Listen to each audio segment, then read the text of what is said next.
Don't ask me to talk. From the sublime to the ridiculous. Join me, Stacey Heller, And me, Eric Ryder. as we talk about what's good to watch, read, see, listen to, and more. An edutaining 1-hour break in your day that includes the segment, What Are We Eating? Sponsored by Dingfelder's Delicatessen. Stick with us for something good. Hey everyone, welcome to Don't Ask Me to Talk on Kixie. I'm Stacey Heller. I'm joined by my co-host Eric. Hey, good afternoon and happy fall, everybody. I'm Eric Ryder. I am excited. Fall is my favorite season. Do you prefer fall or autumn? Well, I want to say that I prefer autumn, but I think I like fall. Yeah, and I mean, think right?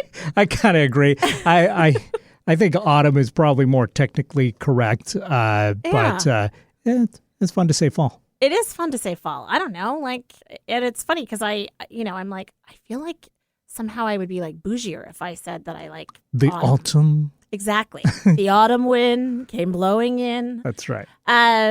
Well, we're already completely off topic, but not really, because that's exactly what the show is about. Distractions, lots of distractions from all of the typical stuff that we consume daily, whether it's work or school or news or things on social media, whatever it is. We like to focus on kind of randomness, as Eric has been forced to say in our little promo. It's edutainment. Mm-hmm. We like to educate, we like to entertain. And, these are good things that should be shared. So, of course, thanks to everyone that listens to the show. If you, for some reason, have to miss it, I don't know, maybe you have a doctor's appointment or jury duty, or maybe now that school has started, the kids, they don't want to listen to us. I don't know why, but fear not. You can find us wherever you listen to podcasts. Just look for Don't Ask Me to Talk and voila, subscribe. And while you're at it, maybe give us 5 stars or something. Absolutely. And why wouldn't the kids love this podcast? I don't know. I don't know. With 2 people in their 40s with references exclusively for people in their 40s, I essentially. don't know. I mean, You'd think the kids would love it. Right? I mean, we're like, it's a time capsule. And by the way, thank you for saying that I'm in my 40s. I'm actually in my 50s. Oh, okay. So even worse. Well, No, not worse at all. Just different. Different. Yes. Well, there you go. It reminds me, I thought a really good podcast would be called, parenting podcast would be called Stuck in the Car with Mom. Because parents out there that drive their kids to school or to activities or wherever, you have this time when your kid cannot bolt. And so some of your best work gets done when you're stuck in the car with mom. That's true. So, hey, kids that are listening out there, there's a lot that you can learn from Eric and from me. Unless it's like Lady Bird. Well, then look out. There is that. I don't know if you're talking, you know what I'm talking about. I do know what you're talking about. In the movie Lady Bird, like the mother is trying to have a chat with the daughter in the car, and the daughter says, bye, and just does a barrel roll out the door, which do not recommend. Exactly. So do not try this at home. No subject is so uncomfortable that road rash and or death is worth it to avoid it. Totally not. Now, you could do it in your head, like you can imagine it, have a whole dream sequence where, your eyes are rolling and you are barrel rolling out of the car. That'd be fun. But if you did that, of course, then you would miss all of the important things that we're going to talk about today. Like, of course, the fall equinox and how the sun passes the celestial equator and heads south, which basically means that the sun is a snowbird. That's true. The sun is retired. Right? I mean, it's like, I got to go down south. I don't like the weather when it gets cold. I need a slower lifestyle. I'm going to go somewhere else. I mean, yeah, it's a thing. It's totally a thing. Now, I have a question. Is the fall equinox, is it considered international? Like, so in Australia, Right. is it fall and it's just that the weather is different? No. Right. So the fall equinox is... For the Northern Hemisphere. Okay. Yeah. Yeah. So to all our Southern Hemisphere listeners, I guess, happy spring? There you go. Yeah. Yeah.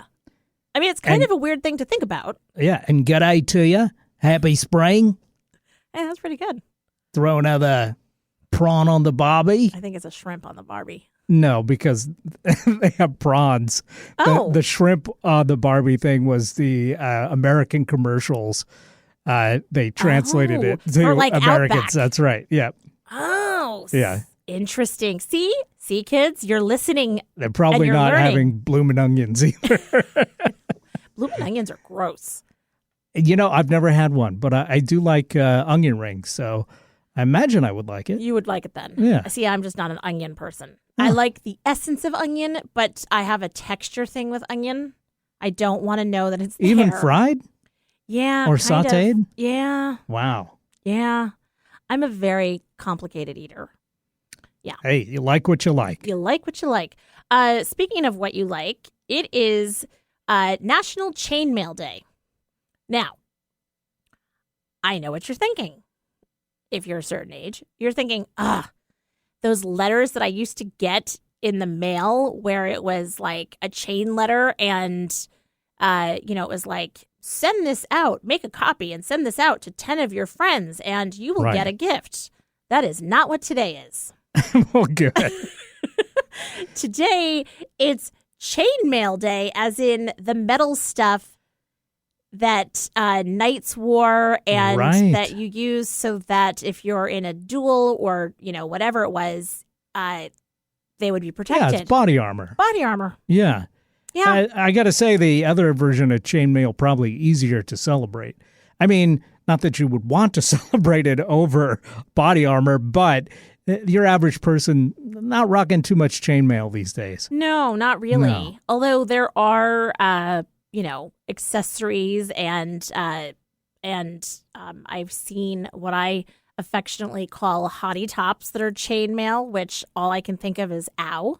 And on a hot day, that could really get uncomfortable. I mean, right? But typically they're worn into club. Do I sound young and hip? Keep trying. In Miami. So I'll pay you never to say that again. Yes. Yeah. I figured me and Pitbull in Miami. I did it again. No. So anyway, Chainmail Day. That's right. Speaking of the other chainmail, though, did you ever get this one? Because they had that, I would occasionally, I don't know how, get on these lists, but I would occasionally get mail with the, you'll have bad luck. You're going to die if you don't send this on to a bunch of people, which I completely ignored. And I don't think my luck was affected at all. So in case you're wondering out there, kids. But I did get one that I kind of entertained for like a day where it was like, if you send this off to people and they order this report from you, which is essentially the report was essentially just forward this on and other people will buy this report from you. And it's like a pyramid scheme essentially, but through the chainmail. Did you ever get one of those? I never got one of those. Wow. I entertained that for about 10 minutes when I was 17 because it was like, ooh, yeah, I could potentially be fabulously wealthy from just sending out these stupid letters. And yeah, the top of the pyramid.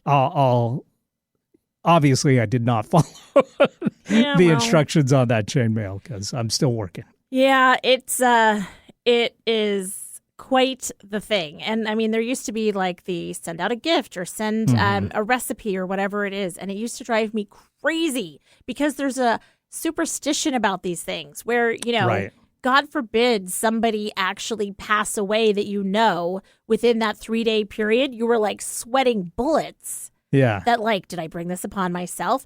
It reminds me of, I don't know about you, but as a cradle Catholic, when you're given things like, a bookmark, or if you have a rosary bead from your childhood that's plastic, it's sort of like an American flag. Like there's proper ways to dispose of things. And I feel like American flag, religious artifacts, and chainmail chain letters are all like.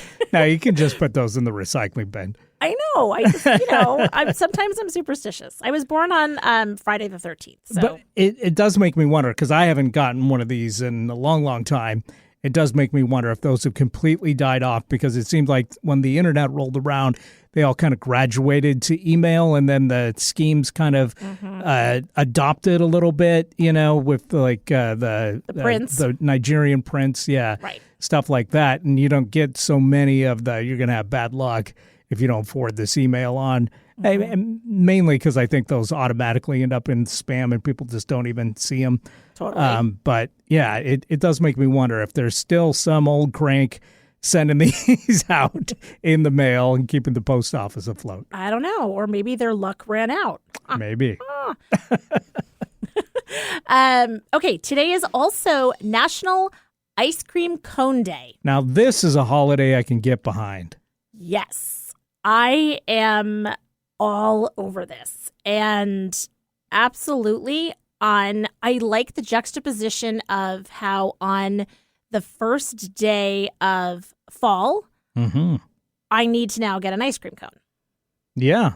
Right? It's not necessarily what I normally think of on the first day of fall, but yeah, I wouldn't say no to an ice cream cone on January 1st. If it's presented to me, I'm happy to have it. There's never a bad time to have an ice cream cone. But let me ask you, so are you a cone person when you go to an ice cream parlor, or do you get like the little paper bowl or whatever? Paper bowl? Yeah. No, I'm totally an ice cream cone person. And waffle cone? In the traditional, whatever that, like not like the big waffle cone, that places mini have waffle now. Cones? Well, yeah. So there's a wafer cone, I think, and then a sugar cone, and then there's a waffle cone. So I think the sugar cone is the traditional little pointy one, right? Yeah. Wafer is the square bottomed, and then the waffle is the big one. So let me tell you a story about a waffle cone. Okay. Because, of course, there's a story. So years ago, when our son Will was playing youth football, there was an incident when he was playing where some rogue gunman came into Issaquah, where we live, and basically decided that he was going to start shooting around and whatever. So SWAT team comes, they tell everybody to get under the bleachers, and we're all hanging out there. It was the whole thing, whatever. Fast forward, by the way, everyone was fine. The gunman was not, but everyone was fine. And that afternoon, our daughter Grace had soccer. We were in Kirkland. We passed the Ben & Jerry's in Kirkland, and the kids said, "Can we get a waffle cone?" Yeah. Now, we have 4 kids, and Ben & Jerry's is expensive. So 4 waffle cones at Ben & Jerry's, I'm like, that's expensive. It does add up. Yeah. Right. So my response was no. And they tried playing on the whole sympathy thing, like, well, we went through a lot today and the whole thing. And I was like, there was no bloodshed. You didn't get injured at all. So my kids started equating waffle cones with you basically had to be near death in order to get a waffle cone. It never occurred to them that, I don't know, waffle cones are really expensive, especially from Ben & Jerry's.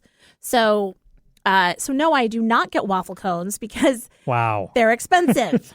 And I have not had a near-death experience and then gone to have ice cream after. Well, sometimes you got to treat yourself. Well, that is true. I think, if you're going to an ice cream parlor, you're treating yourself because it's already way more expensive than just having a bowl of ice cream at home. So you might as well go that extra $1 and treat yourself to the waffle cone.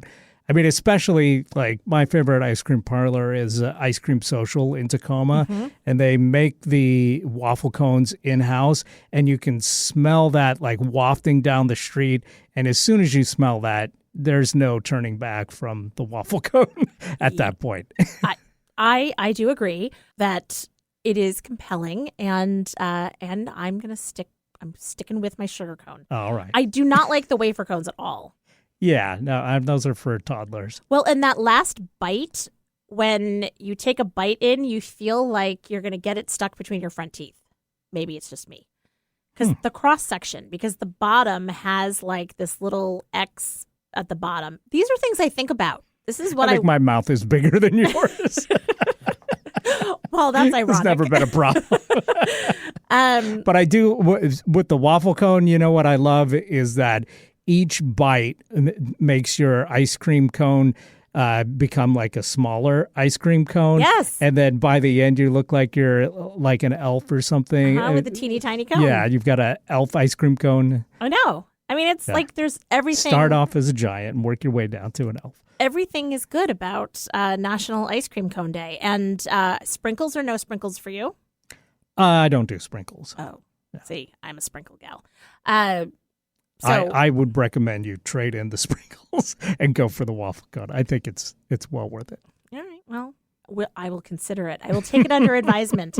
I think I'm going to have to head to the Ben & Jerry's in Issaquah. It feels like a full circle moment to get a ice cream cone in a waffle cone at Ben & Jerry's tonight. And I'm going to send a picture to my kids and tell them that I did not even have a near-death experience today.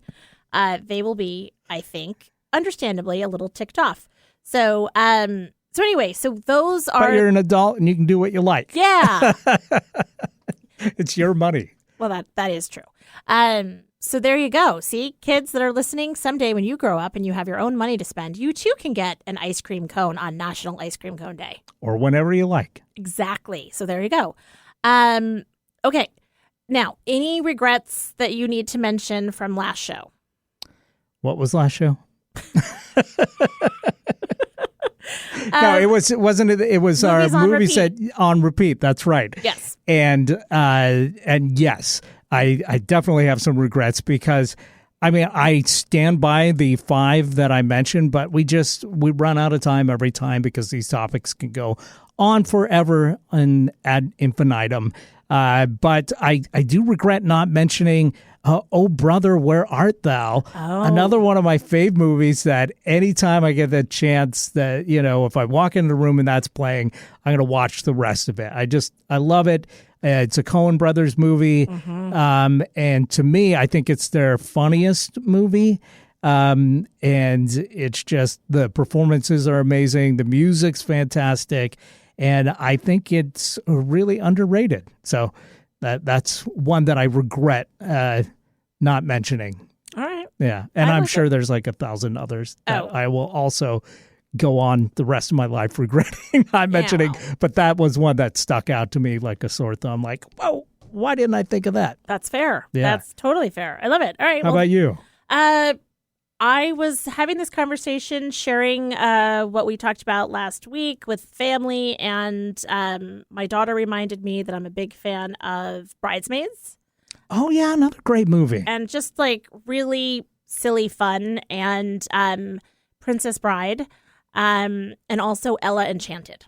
Haven't seen that one. Oh, my gosh. Eric. You need to see Ella Enchanted. You would like it. It's on the list after the Lego movie now. Perfect. Okay, now I know you're not going to watch it.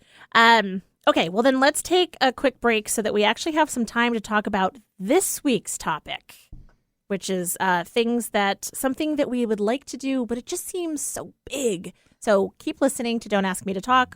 We'll be right back. Ask me to talk.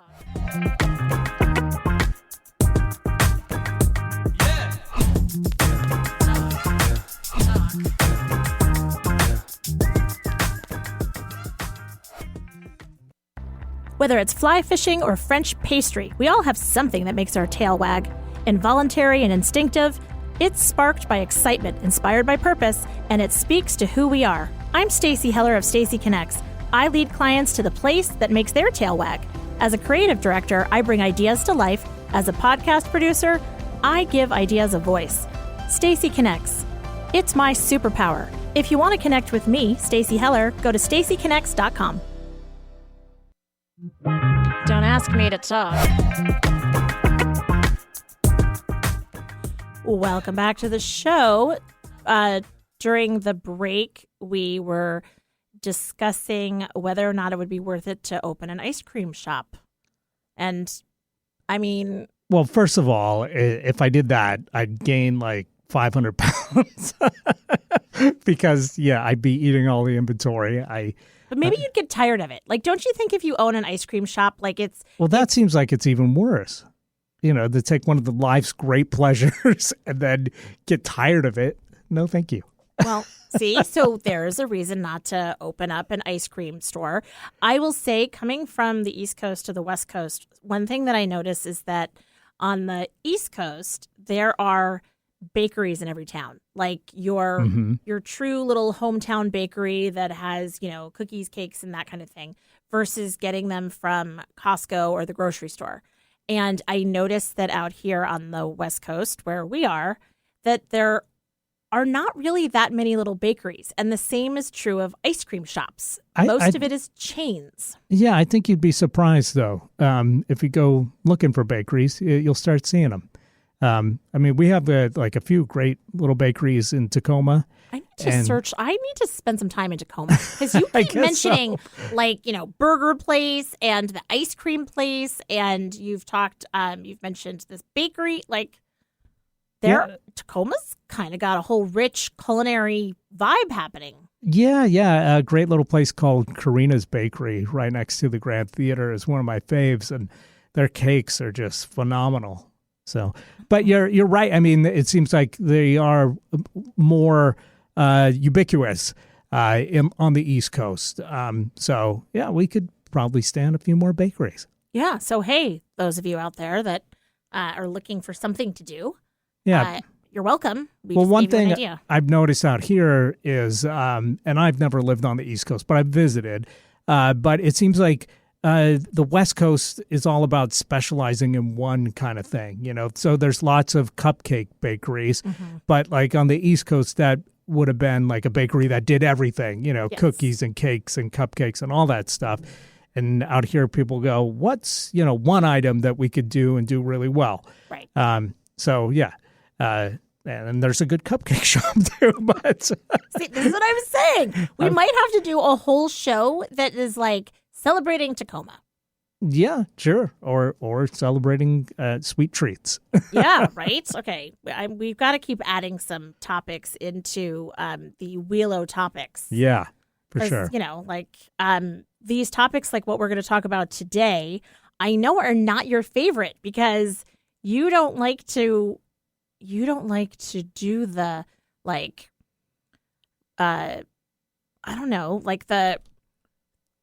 well, I'm speaking for you. Do you like to talk about things that you're afraid of doing and that, it's like, oh, no, I don't know about doing that. It seems like it's too big. Yeah, I don't mind talking about it. But, doing and talking and doing are two different things, of course, So what is something that you've always wanted to do that just feels like too big? Yeah. Well, I think there's a few of those things, but one thing I've often thought about is I think it would be great to take my band and tour the country or tour the world. And I've only gotten just a tiny taste of that. And I would like to do more, but that definitely seems like, too big to pull off because of the lack of demand and the money components. And the fact that, I'm in my 40s now, it's not, so people are clamoring to give me money to play my music for the kids. You never know. Maybe you need a better agent.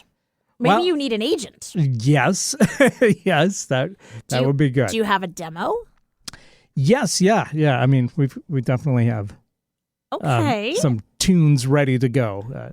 We might have to have a conversation so that I can hear some of this music. Do you sing? What do you play? Do you write? Yes. Wow. Okay, so this is solvable.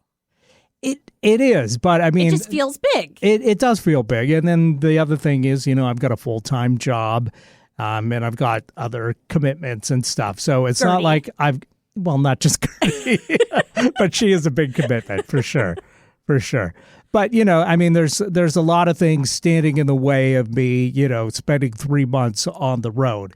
And, it's entirely one of those things also that, 3 weeks into it, I may be like, wow, this was a big mistake. I've had enough. Sometimes it's nice just to have a dream, without you ever, finding out the gritty reality of that dream, that it's not all it's cracked up to be. Right. Like the moment in Oz when the curtain gets Right. opened and it's like, oh, man.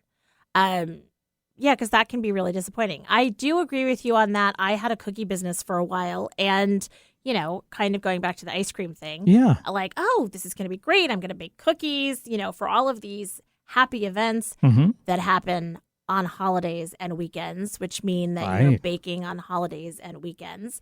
And so, your own baking and planning and festive attitude. And a very West Coast attitude that you just found cookies and decided to just do cookies instead of open up a bakery. Right. Well, Yeah. I mean, because that just seemed like a lot of it. That seemed too big. Right. And I also learned that baking, there is a distinct difference between something that you're good at and something that you're passionate about. Mm. So I am very good at baking cookies. And people had tremendous passion for my cookies, in fact. However, I did not join in that passion. And so at a certain point, it's like, why am I doing that? I've had some of your cookies, and I got to say they were very good. So, yeah, I could see why you would think, yeah, I could do this. Yeah. And I did tons of different shapes. I had 1,000 cookie cutters. And I would do butter cookies or sugar cookies. And, like you want an orange, you want an airplane, whatever it is. And it was fun. But when you start adding bitterness and resentment and frustration to your recipe, that just doesn't seem like a good idea. So, Yeah. So, I mean, I think we're touching on some things here. One, Sometimes, your dreams have to merge with your reality, I think. And sometimes it's nice to just enjoy the unaffected dream. totally. Sometimes the dream is better than the reality, I guess is what I'm trying to say. But so what's something big that or it doesn't have to be big, but what's something that you like doing or would like to do that does seem too big for you to bite off? So I feel like I have a book in me. And, I used to work at a bookstore once upon a time. And so the idea of seeing, and I'm being, by the way, a snob about this. So like when I mean I'm going to write a book, I mean I would like to write a book and I would actually like to have it published not on my own through Right. Amazon. And I'm not at all dismissing anybody that has written a book and has had it published and done it on their own through Amazon. Yeah, that can be a really smart way to go. It can be a really smart way to go. But since this is my dream, Yeah. I get to have it. And so, having a book that I write that, comes out and becomes something like a cross between Robert Fulghum, who did the Everything I Need to Know I Learned in Kindergarten, and his follow-up book, It Was on Fire When I Lay Down on It. And then Irma Bombeck, who famously coined the expression, if life is a bowl of cherries, how come I'm always in the pits? She was a humorist. And so this idea of I feel like my book is a little bit of self-help, a little bit of philosophy, some humor. Memoir. A little memoir, and one of those things that people can pick up and put down and be like, oh, that's like a really interesting story / life lesson, and yet it also seems so big because I cannot organize my way out of a paper bag, and so knowing where to start or what to do feels like a very daunting task. I don't know. Yeah, no, I totally understand that. I've had several ideas for like screenplays that I thought I'd initially create graphic novels and then develop them into screenplays. And it's always like, I've got good ideas, but fleshing out those ideas and doing something with that's a lot. That's a lot of work. And again, when you got a full-time job or, if you've got kids or whatever, there's stuff that eating away at that time. And sometimes those are all great things that you don't want to give up to make this other potential dream happen. I sound like a real anti-motivational speaker here. I'm not going to have you write a chapter in my book. That's right. Folks, just don't do it. How about that? Learn to live with that. Mediocrity. Yeah.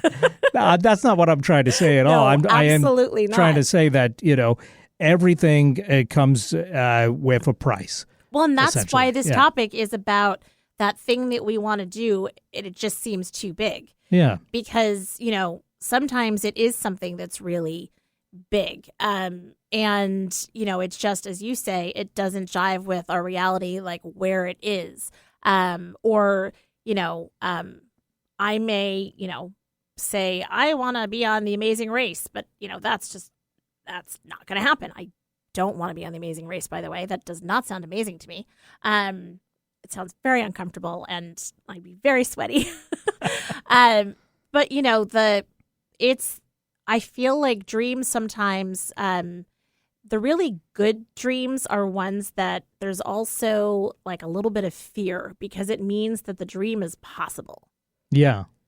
And so, typically the only thing standing in our way is really ourselves because of our life and our choices and that kind of thing. And so that's exciting and terrifying simultaneously. Yeah, say like dreaming that you're going to have superpowers is like you can just go, hey, wouldn't it be nice if I could fly or walk through walls or whatever? But you're not going, if I just eat the right diet, I'll be able to fly. Exactly. So that's just one of those things that you could just enjoy the dream without going, what if, just if I just knuckled under, one of these days I'd grow wings, Right. Well, and then I suppose if we were really motivated, then you create the technology that allows us to fly, right? Sure. I mean, and that's what sets apart the people that are so innovative and creative and coming up with these things. Yeah. Because, they overcome the real obstacles, the perceived obstacles, and they make it happen. And they also have, a talent for engineering. There's that. That we also have to go, are we Tony Stark? Maybe not. No. But maybe I could write a book about it. Yeah, absolutely. Right? Why not? And then if you get to, fly in first class on that book tour, in a way, haven't you achieved that dream? I mean, my dream had wings. There you go. Is there any other thing? Okay, so far you've mentioned screenplay, traveling with a band. Yep. Any touring? What else? Yeah, that's it. Well, those are good, actually. I mean, I have a whole bunch of inventions, which I'm like, I need somebody that I can tell them my idea and secure some percentage of sales and then say, you go do the prototype and you go do all the legwork. Yes. Because these are really good ideas. And I know you know some of my ideas. And you're laughing. No, I'm laughing because I have a few too. And it's like, oh, am I ever going to actually develop these? I don't know. Because like you said, it'd be really nice to just go, hey, my assistant, do this and get this done. And then I'll, bask in the glory of people. I feel like this is a potential job for somebody, right? It is. And I mean, I think that there are services out there that do these kind of things, but I don't know that they're all 100% on the level. And I haven't done the research to say otherwise. But usually if you see an infomercial for something on late night TV, it doesn't necessarily equate to, on the level. Probably not. Yeah, but I'm with you. So my other one is inventions, and then the other one is a speaking tour, which is maybe with my book.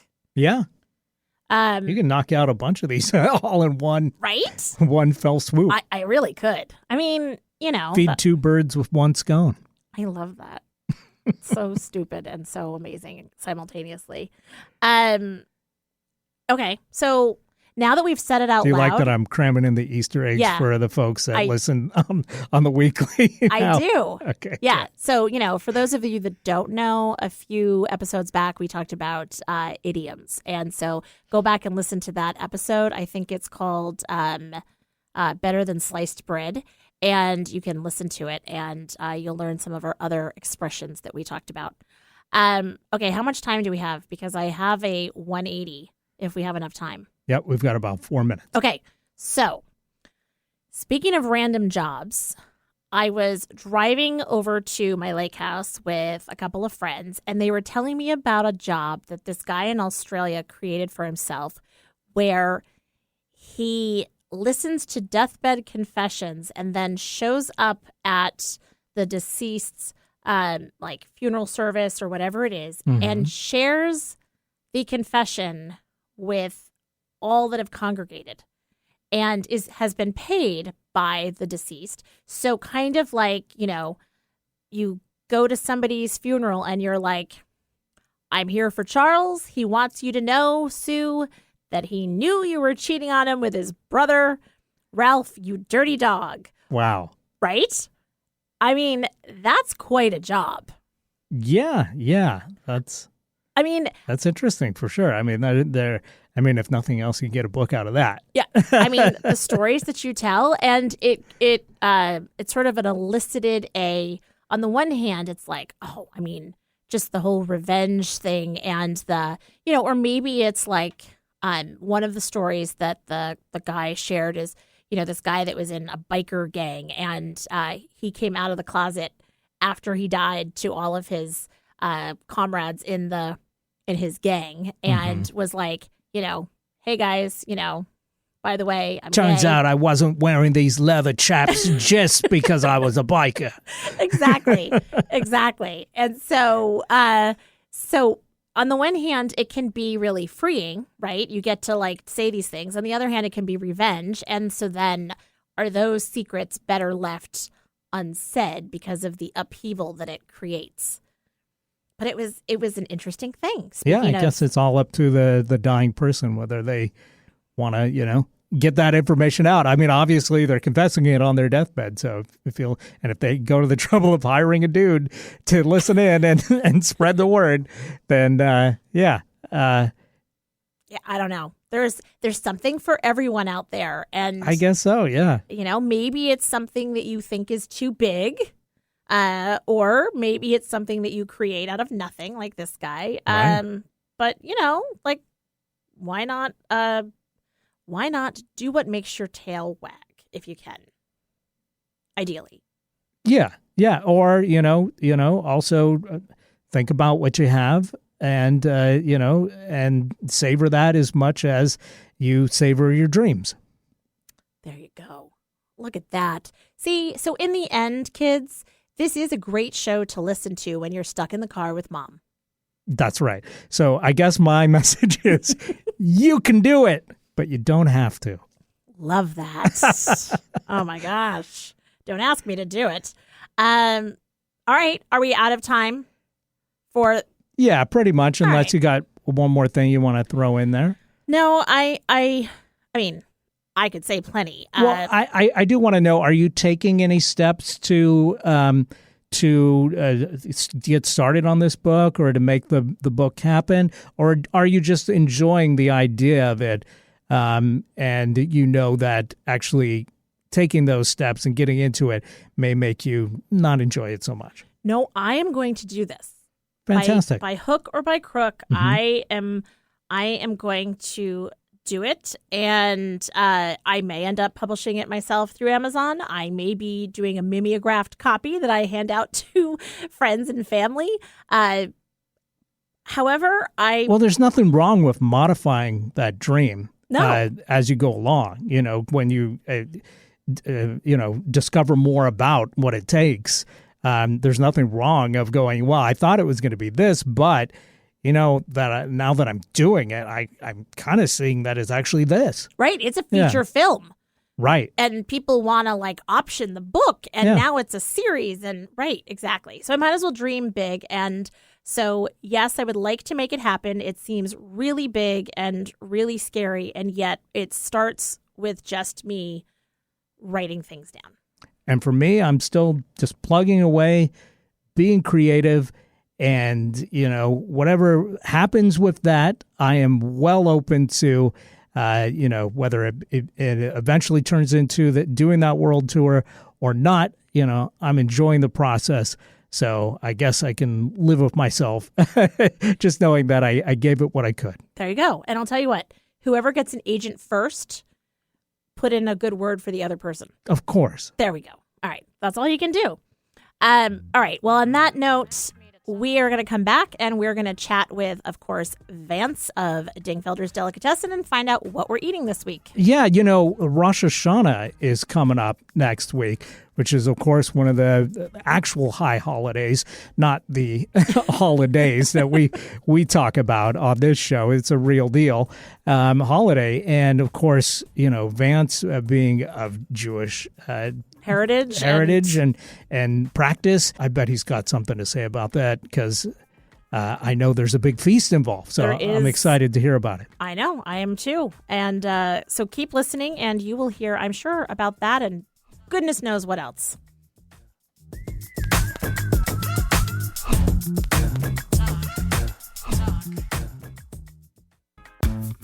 Stacy Connects. It's not just my business, it's my superpower. Whether you need the right tone and messaging for a new venture, or you've plateaued with your current one, I can help. I connect clients with themselves and their potential.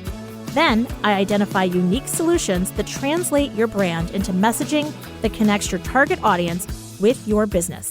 Go to stacyconnects.com to connect with me and your messaging. Interested in learning something new? Meeting someone new? Find out things that we have in common? Well, of course you are. You're a human being. So let's get intentional about it. Join me, JDK Winnikin, every week and get all of that in less than an hour. I'm a writer, a historian, a social commentator, and my show is all about you. Really, that's what it's called. This show is all about you. Get my perspectives on the week's news and hear fascinating guests whose stories will inspire and move you. My show is all about giving you something that connects us. Join me Mondays on Kixie 880 at 3 p.m. or download it as a podcast. Can't get enough of Stacy and Eric? Then be sure and check out Stacy Connects with Stacy Heller wherever you find podcasts. Stacy chats with guests about a variety of topics, hoping to make a connection through conversation. Don't ask me to talk. Hey, welcome back to Don't Ask Me to Talk with your hosts, Stacy and Eric. It is that time of the show. That's right. The time we get to say hello to the Lord of the Sandwich, the King of the Knish, the dude that runs the deli.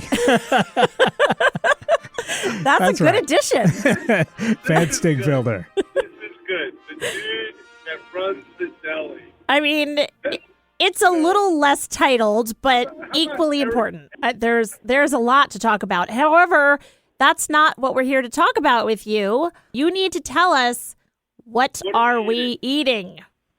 I'll tell you. It's, I'm on the road, and thank you for being so kind to let me call you for being on the road, because I've been on a road trip. Love that. A good friend of mine, Elise Hyde, is with me, and I've been taking her all over the state of Washington. We've done about 1,000 miles in the last 4 days. Wow. And it's been gorgeous.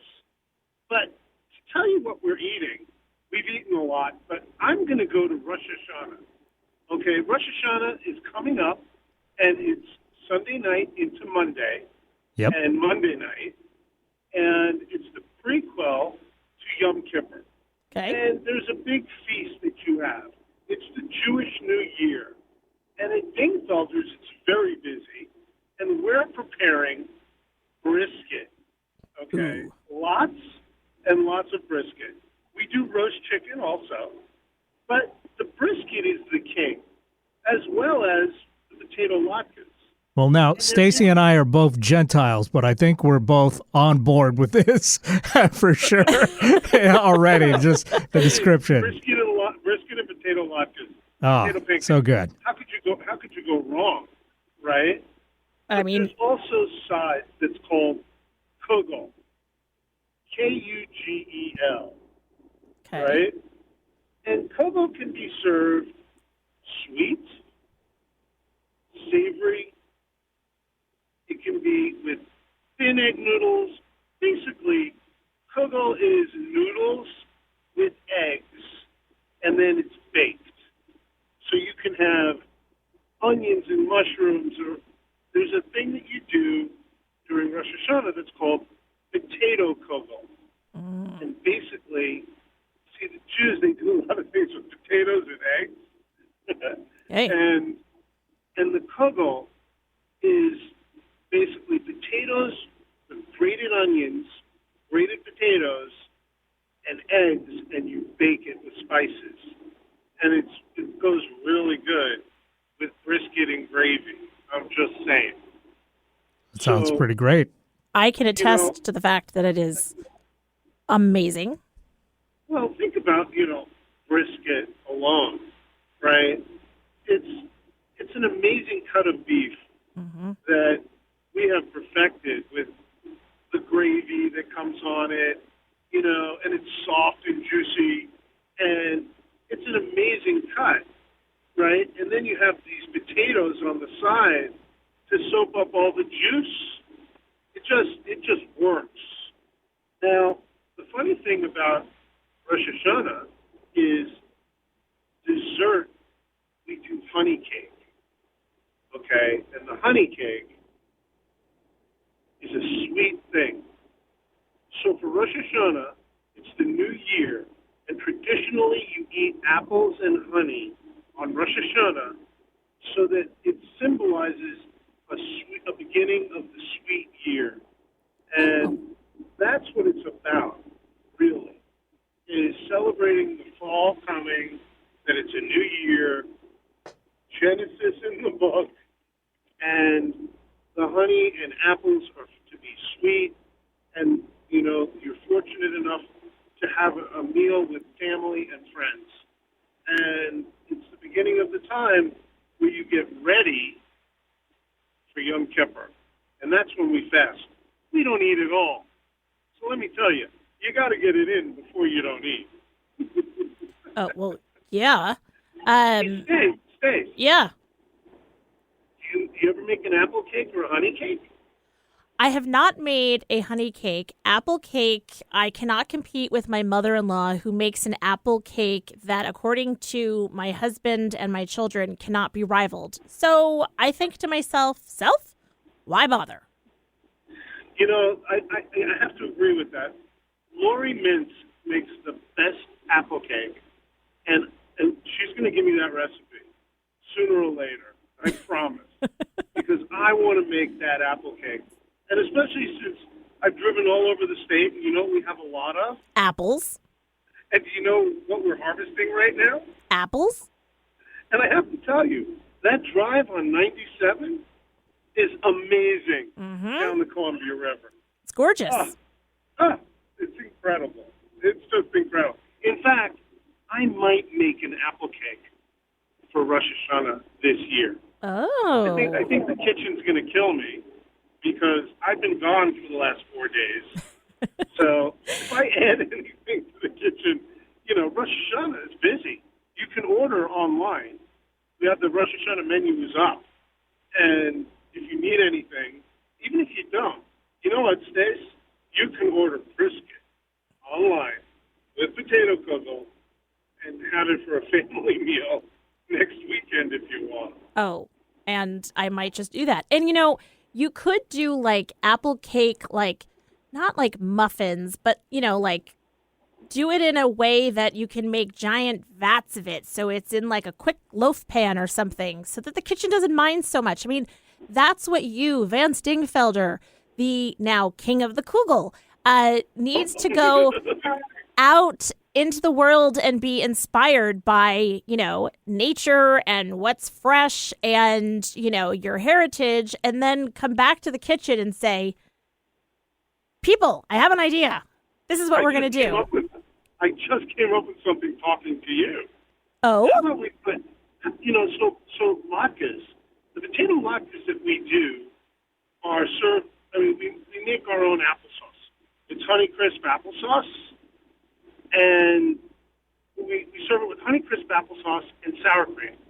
I was just thinking, what if we put apples into the potato latkes, like chunks of apples? Oh. That might be really good, and make it like like apple pie spice. Right. That could be wild. That could be really good. Ooh. That's a good idea.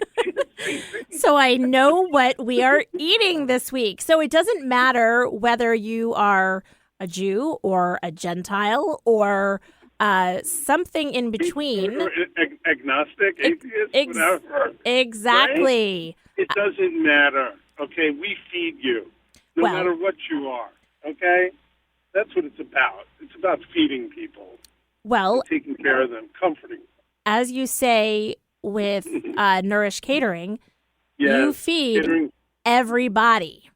That's right. That's it. Catering for everybody. Love it. I love it. Okay. So Rosh Hashanah, check out the menu, listeners, and order soon. But then also, Yes, take please. another look in case Vance decides to mess up his kitchen staff and add some items based on this conversation. And make sure that you tell Vance and his team that Stacy sent you and Eric sent you. We want Vance to like us. And you can go to... I love you. Well, the feeling's mutual. You can go to dingfelders.com and you can go to nourishcatering.com, and there you will find his full catering menu, or at least information about if you have a specific event that you want to do. But the Dingfelders Delicatessen website, that will have the Rosh Hashanah menu on it, as well as their usual menu. So while you're at it, pick up some egg salad, get some bagels, make sure that you get some arugula, get some soup, because surely you're going to have a Rosh Hashanah hangover and you're going to need some of Grandma's matzo ball soup to get you well. Oh, you know what? I couldn't have said it better myself, Stace. Well, Wow. I That mean, was pretty special. thank you. Thank you very much. Hey, there is this one thing that we do. Olive Stacy spread. Yes, I was just going to talk to you about the Olive Stacy spread. Okay, it's actually not a spread. It's a schmear. All right. Okay? Yes. Olive Stacy schmear. And that's the name of it. And it's the best. And we sell it every week by the pounds. In fact, I took some with me. I love it. I brought 6 bagels for this trip. And we had, bagel a day. Hey, you know what? It keeps something away. So thank you, Vance, for calling in from the road. Hello to Elise, your co-pilot. Hi, Elise. Say hi. Hi. There she is. Drive safe and get back to the deli so that you can get cracking on this apple cake idea and the apple potato latke. Russian. Yeah, that Rosh Hashanah feast. Exactly. You gotta rush back to the deli. I'm rushing to get the Rosh Hashanah piece going. That's right. There you go. Well, thank you. As always, you have left us hungry, and I'm salivating. Have a great week, you guys. You too. Thanks, Vance. All right, now we got to figure out what we're talking about next week. Yeah, let's do it.